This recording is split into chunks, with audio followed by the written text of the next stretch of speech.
Assalamualaikum warahmatullahi wabarakatuh. Bismillah, alhamdulillah, wassalatu wassalamu ala rasulillah. La hawla wa la quwata illa billah, amma ba'du. Alhamdulillah, bersyukur kepada Allah, kita semua sudah melewati banyak hari di bulan Ramadan ini, dan kita barusan saja memperingati nuzulul Quran. Dalam rangka nuzulul Quran, kita tentunya banyak melihat ayat-ayat Al-Quran yang mana ayat tersebut kadang-kadang sangat menyenangkan dan kadang-kadang juga ada yang menakutkan. Yang menyenangkan dan sangat indah sekali firman Allah, qolat namlatu ya ayuhan namlut khulu masakinakum la yahtimannakum Sulaiman wa junuduhu wa hum la yash'urun. Di dalam ayat ini Raja Semut memperingatkan kepada anak buahnya, dan itu mengandung beberapa kalam yang sangat indah perkataan si semut tadi, seperti ya ayuhan namlu dukhulu masakinakum la yahtimannakum Sulaiman wa junudu wa hum la yash'urun. Ini mengandung 10 kalam pembicaraan yang sangat indah. Yang pertama, ya seekor semut mengatakan kata nida, memanggil ya. Lalu ayuha ini tanbih, mengingatkan.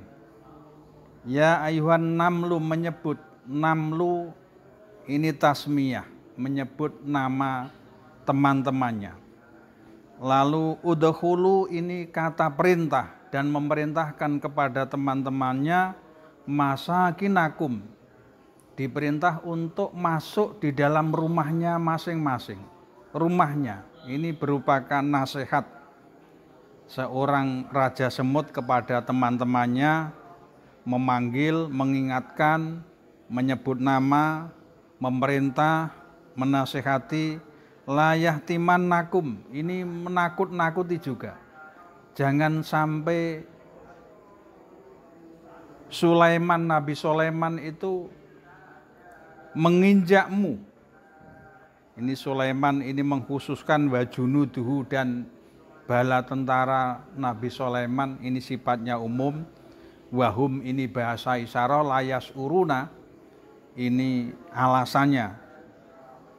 Nabi Sulaiman nanti bisa menginjakmu, alasannya beliau-beliau tidak akan tahu.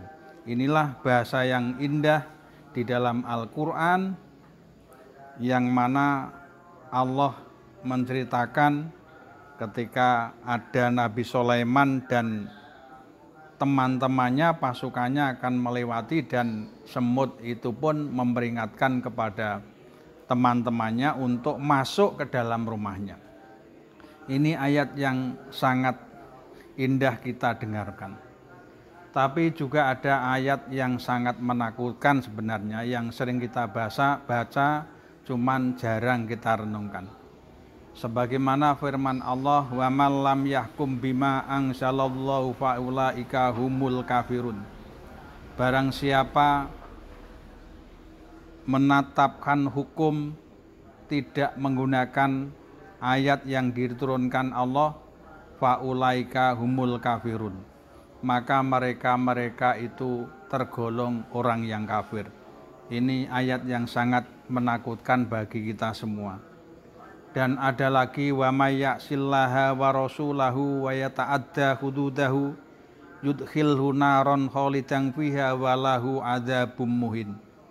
Barang siapa mendurhakai Allah dan utusannya dan melanggar batas-batas Allah, artinya ketetapan yang sudah ditetapkan oleh Allah, maka yudkhilhu naron khalidan fiha, akan dimasukkan ke neraka selama-lamanya, walahu adzabum muhin, dan baginya akan mendapat siksa yang sangat hina.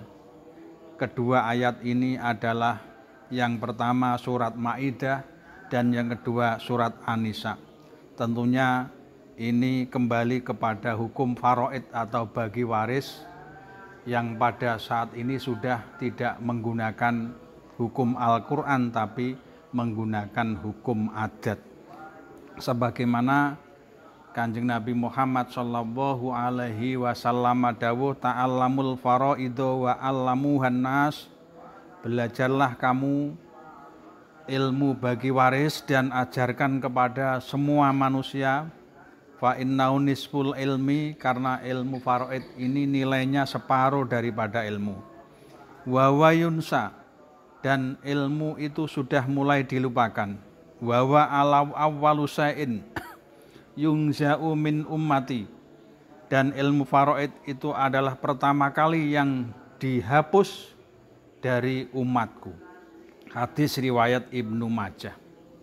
Para jamaah kaum muslimin yang dimuliakan oleh Allah, pada sekitar tahun 1931 yang kita masih belum ada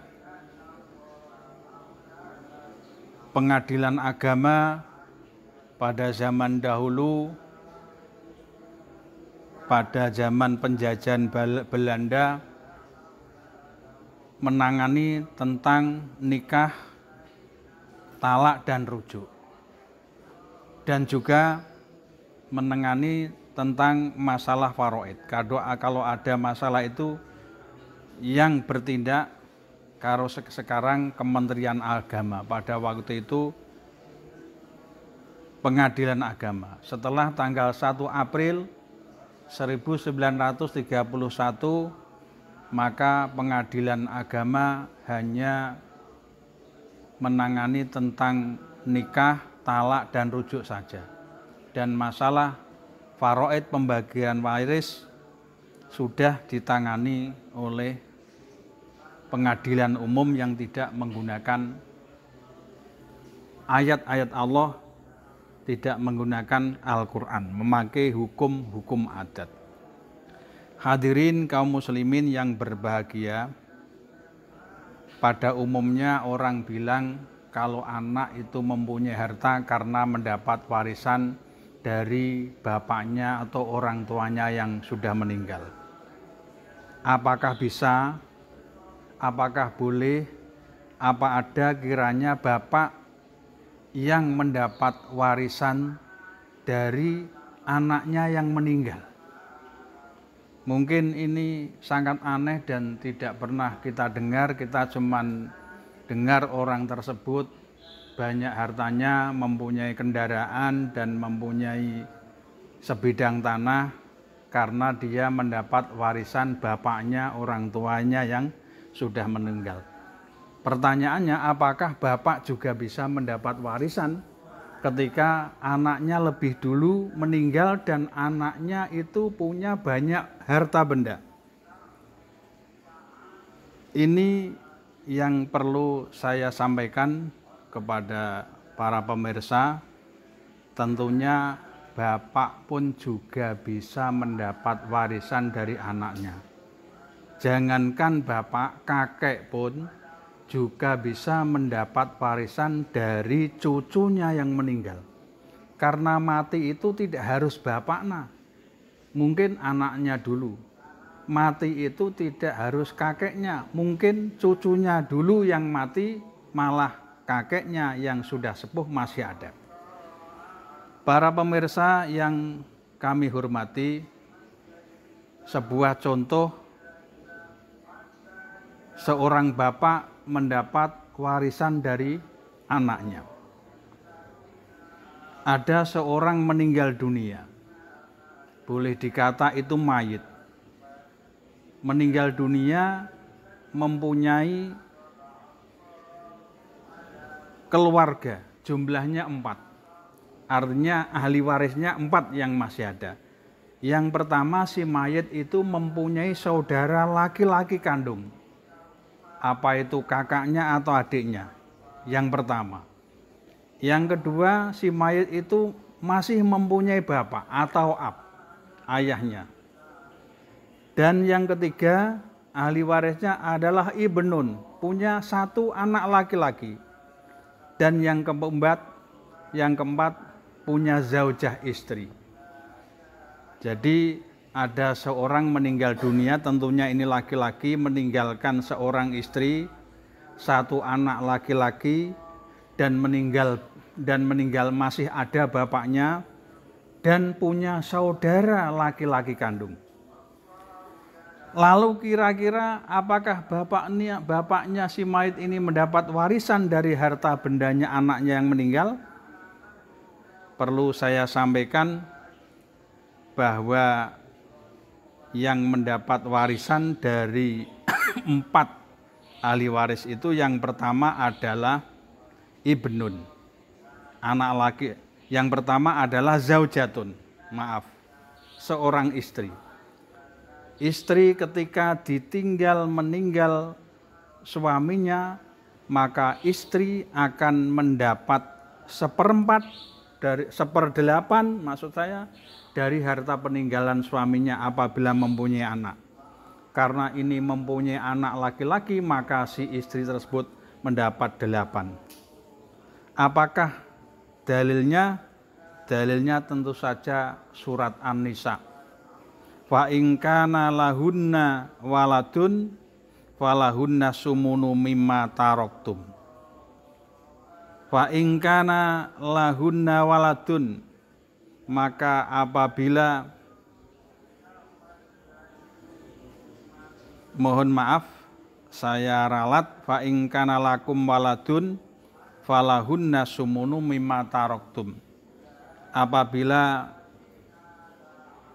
bagi kamu itu mempunyai anak seorang itu, maka falahunna sumunu mimma taraktum, maka bagi istri itu akan mendapat 1/8. Ini An-Nisa, surat An-Nisa ayat 12. Yang pertama adalah istrinya akan mendapat 1/8 dari peninggalan suaminya. Terus yang kedua yang akan mendapat warisan juga adalah bapaknya si mayit. Inilah yang namanya bapak mendapat harta warisan peninggalan anaknya yang sudah meninggal. Di situ diterangkan al-abu wal jaddu, al-abu awil jaddu lahu sudusu faqat in kana lil mayiti ibnun au ibnu benin ijma'an. Seorang ayah atau kakek akan mendapat bagian 1/6 apabila si mayit itu mempunyai anak dan atau mempunyai cucu. Ijma, miturut kesepakatan para ulama. Disinilah bapak atau mungkin kakek akan mendapat warisan dari anaknya atau dari cucunya. Lalu yang berikutnya ahli waris adalah saudara kandung. Saudara kandung tidak akan mendapat warisan. Beliau mahjubun biman huwa aqrabu minhu ilal mayit, terhalang seseorang yang lebih dekat terhadap mayit. Tentunya terhalang anaknya mayit. Si saudara, adiknya si mayit, kakak atau adiknya tersebut tidak akan mendapat warisan, mahjub. Lalu yang ibnun mendapat asobah, artinya sisa setelah diberikan kepada si istri, diberikan kepada bapak, diberikan istri 1/8, lalu diberikan bapak itu 1/6, sisanya diberikan kepada si anak. Jadi anak itu tidak mendapat bagian pasti, tapi mendapat asobah. Sebagaimana di dalam hadis ilhaqul faroido bi ahliha fama bagia fali ola rojulin dakarin. Jadi berikanlah bagian kepada yang berhak menerimanya dan sisanya diberikan kepada orang laki-laki yang sangat dekat dengan mayit. Inilah para hadirin yang saya hormati, bahwa yang bisa mendapat warisan itu bukan anak mendapat warisan dari bapaknya, tapi bapak atau kakek juga bisa mendapat warisan dari anak atau cucunya yang meninggal. Saya kira ini yang saya sampaikan, mudah-mudahan bermanfaat di bulan Ramadan ini. Billahi taufik walhidayah waridho walinayah. Wassalamualaikum warahmatullahi wabarakatuh.